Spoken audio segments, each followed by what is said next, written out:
Hello everyone. आज की class में हम सेक्शन बी में आपके दो प्रश्न पूछे जाते हैं। इसमें पहला प्रश्न रहता है कि 4.2 सेंटीमीटर की ऊंचाई में छापे वाले बड़े अक्षर, अर्थात पहला जो क्वेश्चन रहेगा वो छापे वाले बड़े अक्षर होंगे। उसमें कोई एक वर्ड दे देगा, जैसे डायरेक्टर को आपको हिंदी अथवा अंग्रेजी में छायायुक्त लिखना होता है। इसी में दूसरा प्रश्न आता है कि 10 मिलीमीटर ये ऊंचाई जो होती है ये हमेशा चेंज होती रहती है। ऊंचाई में हिंदी तथा अंग्रेजी के तिरछी छपाई वाले अक्षरों में निम्नलिखित वाक्य लिखिए। एक आपको सेंटेंस दे देगा, हिंदी में देगा आप भला तो जग भला, और अंग्रेजी में देगा good mind good find. Hindi अथवा अंग्रेजी में आपकी राइटिंग जिसमें बेहतर है वो आप लिख सकते हैं। तो आज की क्लास में हम सेक्शन बी में ये जो दूसरा प्रश्न रहता है इसे हम पहले आज करेंगे। इसमें कह रहा है कि 10 मिलीमीटर की ऊंचाई में हिंदी तथा अंग्रेजी के तिरछी छपाई वाले अक्षर में हमें गुड माइंड और गुड फाइंड लिखना है। ये जो प्रश्न पत्र है ये 2023 की परीक्षा में पूछा जा चुका है, इसे आज हम लिखेंगे। अंग्रेजी के तिरछे छपाई वाले अक्षरों को लिखने के लिए सर्वप्रथम आपको एक अपनी इच्छा अनुसार एक क्षैतिज रेखा खींचनी होती है। इस रेखा को हम अपनी इच्छा अनुसार कितना भी छोटा बड़ा कर सकते हैं। ये खींचने के बाद हम इसमें प्रकार की मदद लेंगे। प्रकार की मदद से हम इसको प्रकार की ये जो नोक रहती है इस नोक को हम इस पॉइंट पे रखेंगे और इसमें हम एक 90 अंश का कोण बनाएंगे। याद रखना है आपको 90 अंश का कोण बनाना है।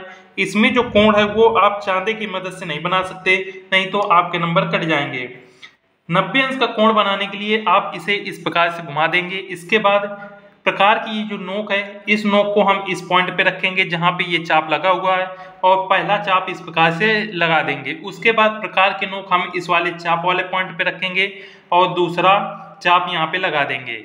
इसके बाद प्रकार की ये नोक यहीं पे रखे देंगे और ऊपर इस प्रकार से एक चाप लगा देंगे। उसके बाद ये जो प्रकार की नोक है इसको इस दूसरे वाले चाप में रखेंगे और ऊपर इसको ऐसे कट कर देंगे। ये एक दूसरे को जहाँ पे कट करेंगे वहाँ पे ये हमारी ये पॉइंट मिल जाता है जो कि 90 अंश की रेखा बनाती है। इसके बाद इस वाले भाग को हम इसमें बढ़ा देंगे। इसकी ऊंचाई आप कितनी भी रख सकते हैं। इस प्रकार से ये मिलाने के बाद ये हमारा 90 अंश का कोण बन चुका है।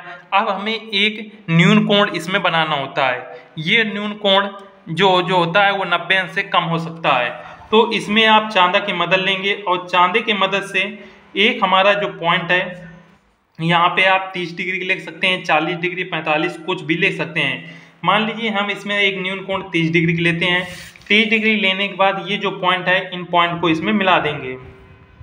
इस वाले भाग को मिला देंगे। इस प्रकार से सेंटेंस जो हमें लिखना होता है उसके लिए जो हमें ग्राफ बनाना पड़ता है वो ग्राफ हमें 2:3:2 में बनाना होता है।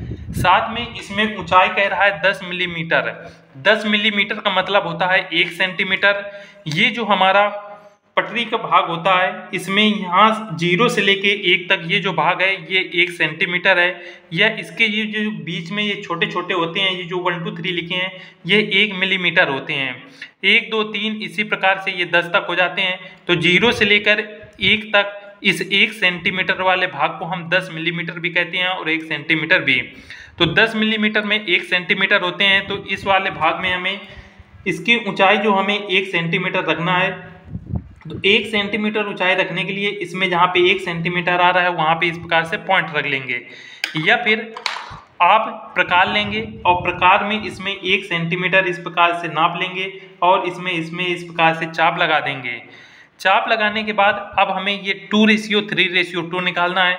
तो ये जो हमने ये रेखा खींची है जो कि न्यून कोण रहता है इसमें हम अपनी इच्छा अनुसार प्रकार की जो नोक है इसको कितना भी आप कम ज़्यादा इस प्रकार से कर लीजिए और यहाँ पे रख के पहला पॉइंट इस प्रकार से लगा दीजिए। उसके बाद इसी चाप पे दूसरा इस प्रकार से, उसके बाद पुनः 2 के बाद ये हो गया तीसरा, 4 5 6 और 7। आप देख सकते हैं इन सभी को काउंट करेंगे तो 2 3 5 5 to 7 ये टोटल वैल्यू इनकी 7 निकल के आए। इसलिए प्रकार की जो हम यहाँ पे जो एक नाप सेट कर लेंगे वही नाप के हम यहाँ पे 7 चाप इस प्रकार से लगा देंगे। चाप लगाने के बाद इन सभी पे हम नंबर डाल देंगे 1 2। इसके बाद ये हमारे 2 कंप्लीट हो गए। अब 3 चाहिए हमें, तो 1 2 और ये 3 हो गए। फिर ये 2 चाहिए तो 2 के लिए 1 2, इस प्रकार से इसमें नंबरिंग कर देते हैं। नंबरिंग करने के बाद अब आपको याद रखना है कि इसका ये जो लास्ट पॉइंट होता है, ये जो चाप लगा है, इस चाप को, इसकी जो दूरी हमने 1 सेंटीमीटर मापी थी, इस वाले भाग को और इस पॉइंट को हम दोनों को आपस में मिला देंगे। इन दोनों को अच्छे से आप मिला दीजिए। मिलाने के बाद ये हमारा एक भाग तैयार हो चुका है। अब इसमें हमें बाकी जो ये 2 और 3 हैं इनकी नाप चाहिए, तो इस नाप के लिए आप ये जेड स्क्वायर आता है, इसे आप मार्केट से ले लीजिए।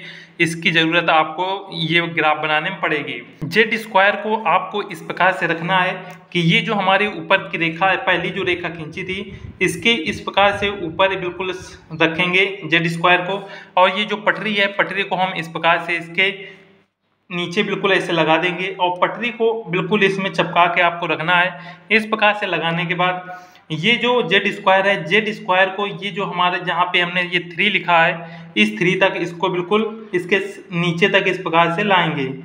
नीचे तक लाने के बाद आप देखेंगे कि ये जो जेड स्क्वायर है ये हमारा यहाँ पे 3 हो गया और इस पॉइंट पे आ रहा है, तो यहाँ पे इस प्रकार से पॉइंट रख देंगे।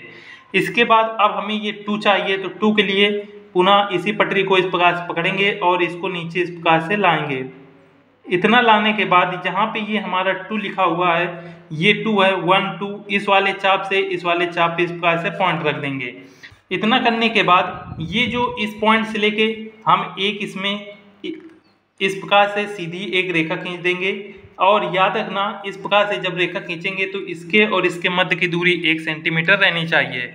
अब हम पुनः ये जो हमारे पॉइंट आए हैं, इन पॉइंट को इसी के समांतर बिल्कुल एक और रेखा खींच देंगे इस प्रकार से। इसके बाद ये जो पॉइंट हमने नीचे वाला 2 पॉइंट लिया था, इसको भी इसी के समांतर बिल्कुल एक रेखा खींच देंगे। रेखा खींचने के बाद आप देखेंगे कि ये वाला जो भाग है ये हमारा 2 रहता है, ये 3 और ऊपर का 2। इतना ग्राफ बनाने के बाद इस ग्राफ को अच्छे समझ लीजिए एक बार पुनः। सर्वप्रथम ये रेखा खींचेंगे, इस रेखा के बाद इस वाले पॉइंट पे हम अपनी प्रकार रखेंगे और यहाँ से एक 90 अंश का हम यहाँ पे कोण बनाएंगे। कोण बनाने के बाद इस वाले पॉइंट से हम 30 डिग्री का यहाँ पे एक पॉइंट रख देंगे और इसको मिला देंगे। इसको मिलाने के बाद हमें यहाँ पे 2:3:2 की रेखा खींचनी है, तो इसके लिए इन सबको काउंट करेंगे तो ये 2 3 5 5 2 7 हो जाएंगे। तो हमें जो यहाँ पे चाप चाहिए वो 7 चाहिए, तो इसके लिए आप अपने इच्छानुसार प्रकार की जो नाप है वो कम ज़्यादा कर लीजिएगा और एक ही सेट कर लीजिए। उसके बाद यहाँ से यहाँ तक एक चाप लगाएंगे। जितना चाप यहाँ से यहाँ तक की दूरी रहेगी उतनी ही दूरी हम सभी इन चापों की रखेंगे। इसके बाद ये जो लास्ट चाप आएगा, इस चाप को हम इस पॉइंट से मिला देंगे और उसके बाद जेड स्क्वायर की मदद से यहाँ पे ये जो 3 वाला पॉइंट आता है, इस पॉइंट को इस वाली रेखा से मिला देंगे। ये जो है, जो हमने पॉइंट लिए थे, इन सभी को हम इस प्रकार से मिला देंगे। ये 3 वाला हो गया। इसके बाद ये जो 2 वाला पॉइंट है, इसको हम नीचे वाले इस वाले भाग से इस प्रकार से मिला देंगे और ये हमारा ग्राफ बन के तैयार हो चुका। अब हमें दूसरा जो काम करना है वो है, जब अक्षर लिखते हैं तो वो 75 डिग्री एंगल पे झुके होने चाहिए। इस चीज़ का विशेष ध्यान रखें। तिरछे अक्षर जब हम लिखेंगे तो इससे 2 क्वेश्चन ऑब्जेक्टिव में पूछे जाते हैं कि इनकी जो नाप रहती है वो तिरछे अक्षरों की कितनी रहती है, तो 2:3:2 रेशियो रहती है। इसको आपको याद रखना है। साथ में जो अक्षर का झुकाव कोण होता है वो 75 अंश आपको याद रखना है। 75 अंश का झुकाव कोण खींचने के लिए आप ये जो चांदा है, चांदा को आपको कहीं पे भी एक पॉइंट पे इस प्रकार से रखना है और जहाँ पे आपका 75 डिग्री है वहाँ पे इस प्रकार से एक पॉइंट रख देना है। ये जो 75 अंश का हमने यहाँ पे पॉइंट लिया था, इस पॉइंट को इस प्रकार से हल्की रेखा से मिला देंगे। अब आगे के जो 75 अंश के हमें ये रेखा खींचनी है, इनको इसी प्रकार से हम बनाए रखेंगे और इस प्रकार से नाप के इसमें जितना बड़ा आपका सेंटेंस रहेगा उतने ही लंबे लंबे इस प्रकार से हम इसमें खींच लेंगे। खींचने के बाद अब हमें ये 75 अंश की सभी हो गई। इसके बाद हमें लिखना है गुड माइंड गुड फाइंड। तो इसके लिए आपको 75 अंश का झुकाव जरूरी है। तो ऊपर वाले पॉइंट से लेके इन तीनों में आपको लिखना है। जो वाक्य जिस प्रकार से होते हैं उसी प्रकार से हम लिखते हैं। जैसे गुड माइंड गुड फाइंड में जो जी होगा वो ऊपर से लेके इस वाले भाग में बनेगा और वो जो है केवल मध्य वाले भाग में डी इसमें बनेगा। तो इसको शुरू करते हैं। बनाने के लिए आपको सर्वप्रथम जी लिखना है गुड, तो गुड के लिए आप इसमें 75 अंश का झुकाव रखेंगे और इस प्रकार से इसमें जी लिख देंगे। इसके बाद ओ जो है 75 अंश के इस प्रकार से झुकाव में गुड, गुड माइंड, माइंड के लिए एम जो रहेगा वो ऊपर वाले भाग में रहेगा, तो इस प्रकार से तिरछा हम लिखेंगे MIN और D, good mind, good find. तो इसके बाद पुनः गुड लिखना है तो GOOD, ये 75 अंश के रुकाव में रहेंगे। और फाइंड लिखने के लिए जो ये हमारी कम पड़ गई तो इसको और हम लंबा इस प्रकार से आगे खींच लेंगे। इन रेखाओं को बढ़ाने के बाद अब हमें लिखना है फाइंड। फाइंड लिखने के लिए जो यप रहेगा वो ऊपर से इस प्रकार से आएगा FIND। इस प्रकार से ये हमारा गुड माइंड गुड फाइंड लिख चुका है। लिखने के बाद ये जो हमारे ऊपर का ये जो हमने यहाँ पे कार्य किया है, इस कार्य को यहाँ पे इस प्रकार से हम रिमूव कर देंगे और इसकी जो ये रेखाएं हमने 75 अंश की ली हैं, इन सभी को समांतर एक प्रकार से कर देंगे और जो छोटी बड़ी हैं इनको इस प्रकार से रिमूव कर देंगे इस प्रकार से। और नीचे भी इसी प्रकार से आएंगे, ये जो बहुत लंबी लंबी रेखाएं हैं इनको भी छोटी कर देंगे और बाकी जो जितनी भी चीज़ें हैं उन सबको हम इरेज कर देते हैं। और याद रखना एग्जाम हॉल में ये जो रेखाएं रहेंगी 75 अंश की, इन्हें आपको रिमूव नहीं करना, ये आप और छोटी कर सकते हैं। यहाँ पे भी मध्य में भी इसके इस प्रकार से 75 अंश की जो रेखाएं इस प्रकार से खींच सकते हैं। इतना करने के बाद जहाँ से ये समाप्त हो जाता है वहाँ पे नाप के बिल्कुल 1 सेंटीमीटर नाप के दूरी का इस प्रकार से एक रेखा खींच देंगे और ये जो एक्स्ट्रा लाइनें होती हैं इनको आप रिमूव कर देंगे। इस प्रकार से रिमूव करने के बाद ये हमारा कंप्लीट हो चुका है। ये 2023 में पूछा गया था कि गुड माइंड गुड फाइंड आप किस प्रकार से लिखेंगे। यदि इससे रिलेटेड किसी प्रकार का डाउट है तो आप कमेंट में पूछ सकते हैं। मिलते हैं नेक्स्ट वीडियो में। जय हिंद।